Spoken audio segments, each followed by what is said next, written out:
Well. I've been looking at a couple of these docos on mail order brides, and I've still got a few more to watch, and flogged the internet pretty good last month. I'm not even going to tell you how much it was. Holy smoke. I don't believe how much money I can go through sometimes on the internet, but anyways, end up watching a lot of stuff.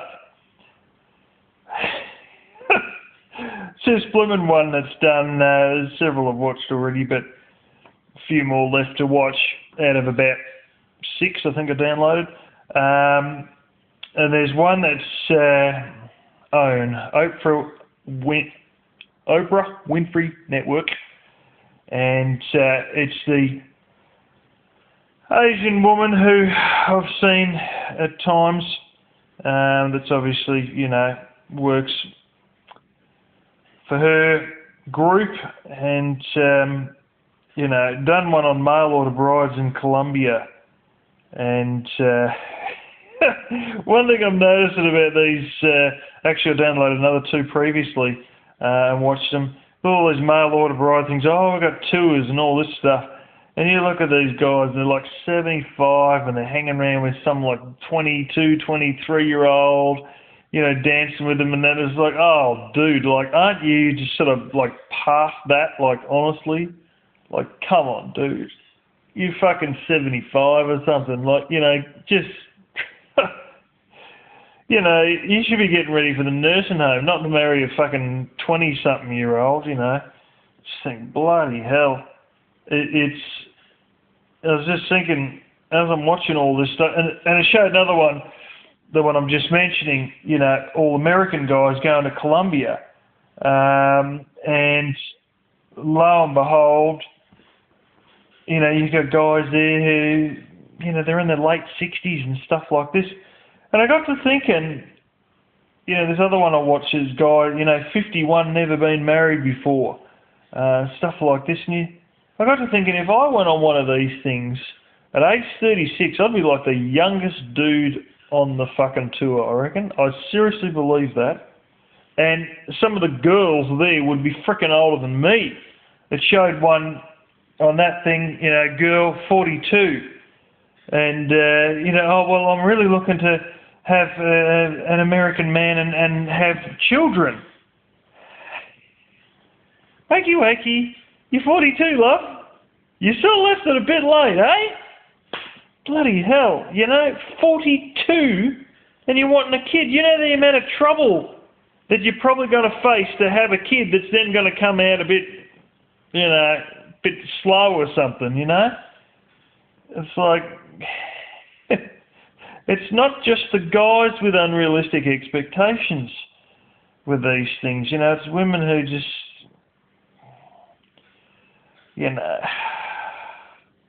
have to wake up a little bit to this situation too. It shows the ones in Colombia being a lot more serious about this situation. But there's a girl there who's a single mum, duped by an American guy who not only had a wife in America, had another wife in Colombia, and then, got her pregnant, and then she said, well, you're going to have to marry me now because I'm pregnant, and then it all come out that, no, he's already got a wife in the exact same town that she was in, and also one back in America, and you think, flaming hell. And, here she is talking to a friend as she's dressing up, so they have this social thing. So what they do is they basically whack a bunch of women in, and you're basically numbered 10-to-1 ratio, 10 girls for every guy there. And I've seen other documentaries of basically the same service. That same service in Russia was on another documentary as well. A Foreign Affair, it's a website, or has been a website, and tour operator. And you're sort of looking at all that, and here she is as a single mum, 25 years old, talking to a friend about what imaginary, beautiful American guy they like, and here they are waffling away to themselves, and they're talking about, like, I want one like this, one like that, and like they're going to get Brad Pitt, and it's like, hang on a minute, first of all, you're a mail order bride, so you're already at a slight disadvantage there that you're, a mail order bride, because Brad Pitt will marry a girl inside his own country. He's not going to go outside to a mail order bride. Second of all, wakey, you're not going to find some hot 25-year-old because you're a 25-year-old. These tours are mainly older guys. Like, you're going to find someone who looks like your fucking dad. Or older.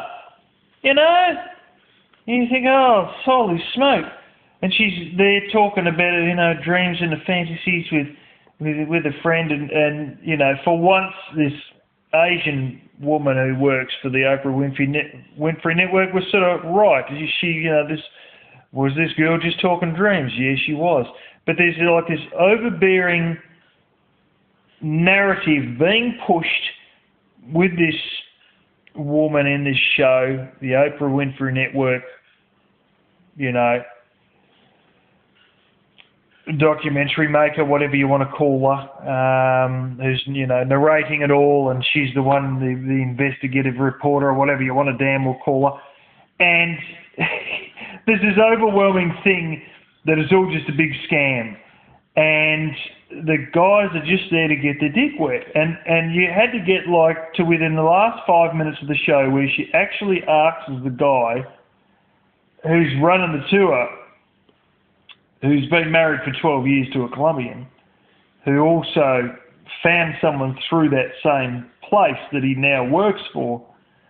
Oh, but isn't this just a sex tour? And I knew they were pushing a narrative that these guys are going over there to fuck as many girls as they can, basically. And it's not like that. You know, like, the guys were all serious about looking for a girl. The girls are all serious about looking for a guy. They weren't all Russian gold diggers or something. Even if the 25-year-old single mum was a little bit dreamy. And she comes out with this, you know, and I could just sense that narrative was being pushed, that these are all men just wanting to have sex. And I thought, get real. They pay $10,000 each US, so that's like 12.5 grand Australian, you know, to go on these tours. And as the tour operator guy said, like the guy who was running the whole, you know, that tour, who was also married to a Colombian for the last 12 years, as he said, there's a lot cheaper blooming sex tours in Costa Rica, in umpteen different places, you know, and why would they, and who in their right mind would pay, you know, 10,000 US, 12,500 Australian, just to go and have sex with a lot of girls in a foreign country? I mean, as the tour operator said, there's a lot cheaper ones like going to Thailand, you know, there's also ones in Costa Rica. You know, there's a lot of poor people who do a lot of different things. I've had a boss who at one point there worked on what I believe to be a gas project in Peru. And he said there that the local cleaner would clean all their little, you know, living, sleeping quarters and all that. And if you've left your money under the pillow, you know, she'd come back later on and you were paying, oh, it was fucking peanuts. I think it was hopeless. I think it was like $9 or $7 or something US. And she'd come back later on because she had the key to get into the place. So she'd come back and, you know, give you what you'd paid for so long as you left the money under the pillow. But you got to realise she might be doing a few dollars per night. So, you know, you'd be wanting to, you know, use protection. So anyway, there's a lot of different joints where, you know, the poorest chicks down. He actually saw slavery. And this is only going like 5 years back or 10 years back or something. You saw actual slavery going on in Peru. You know, and, you know, it's one of these things. There's a lot of poor countries and a lot of places, and even the Solomon Islands, I've been watching a thing on that, how girls who are just absolutely poor as poor, I mean, they can barely afford clothes and stuff like that, you know, and, you know, they sort of get rammed into prostitution for lack of other options. And, you know, this is the thing, like, why the frickin' hell would you pay $10,000 to go down there with a possible chance of, it being the sex to it. And there was all this sort of an overall narrative being pushed also that none of these things work out. None of these things last. None of these things get anywhere. But of course there was one part where they proved them all wrong, and there was a couple there who, within 4 or 5 days they were deeply in love, and it was because it was a woman, a guy who was like 45 or 42 or something, looking for, I think he was about 45, looking for a girl around the same age, and he come across a 40-year-old there who was a businesswoman who had a daughter, and they ended up getting married, and the whole shebang, not just engaged, they actually ended up getting married. So yeah, I love to see them be, the little narrative be destroyed, but it's sort of funny in a way, like, some of the Russian ones, it's just so bloody obvious that they're just gold diggers, and it's one I've seen come over to England, and they've been mucking around for 3 years, and he finally got a freaking visa to come over. One of the good ones, prospective marriage visa, which you can get here. It's like your K1 visa, basically, where you're bringing over a fiance sort of thing. And the long and short of it is that basically they were there asking the stuff in Russian, and she said, "I hope I flunked the interview."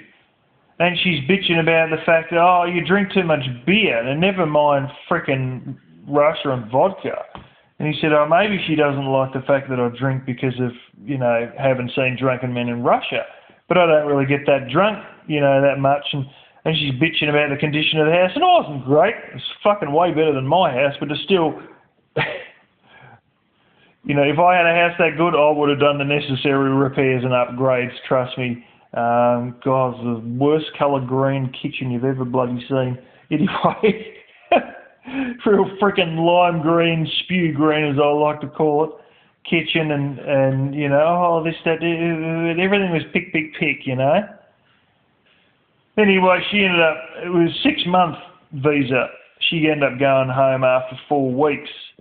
Only for the old British guy to find out that he'd been paying like about probably $100 US, or something like that, £60 it was, per, £60 a week, which is like about, I don't know, 80, 100 US, probably about 100, probably about 80 US and 100, 110-ish Aussie per week to this girl, only to find out that there was another guy who was also paying money to her as well. And this is, I'm struggling university student, blah blah. You're struggling university student, but she's like freaking shit. What was she? She looked at her like, I don't know. Bloody hell, she looked nearly as old as me, but I think she's supposed to be about 26 or something, 25, something like that, 25. And, yeah, so many of these ones you hear about, the Russian ones and all that, just scam after scam. This guy who used to work with, I might have told you this one already, but this guy I used to work with, and he knew stacks of guys, all of whom had married mail-order brides, and he sat there one day and he's thinking, I said, well, what do you know about the Russian ones? He's thinking, boom, boom, boom, boom. This is going back, way back. About, oh man, I don't even know how far back. 2003 to 2006, somewhere there it was.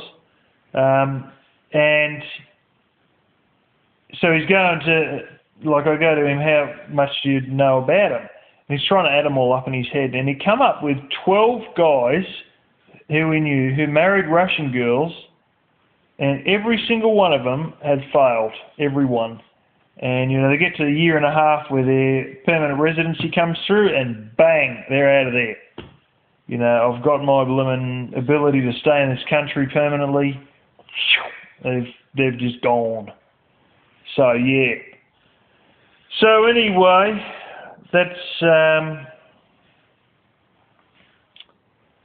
yeah, the thing about some of these mail order brides and that, and sort of interesting. Some of the figures these guys fork out, and you know, I can see opportunities myself to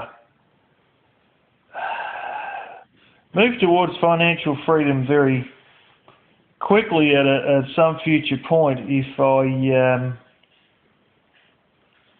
don't want to rip anyone off, but you know, there's opportunities abounding out there, and there's opportunities that might make me a couple of dollars that could be in that genre, in that industry.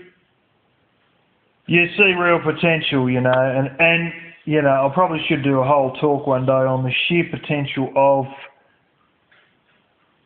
being placed where I'm placed in a white, westernised country surrounded by really frickin' poor-ass island nations, and all the opportunities that sort of stem from that sort of shit.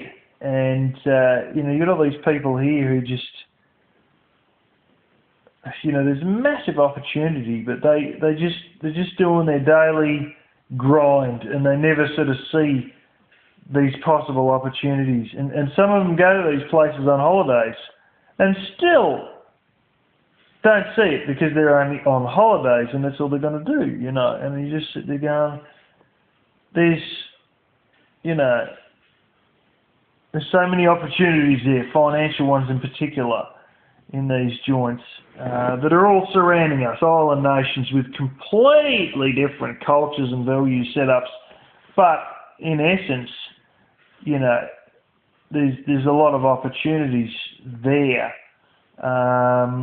when you look at those differences in the culture, in the standard of living, in the pay, in all that sort of stuff. So yeah.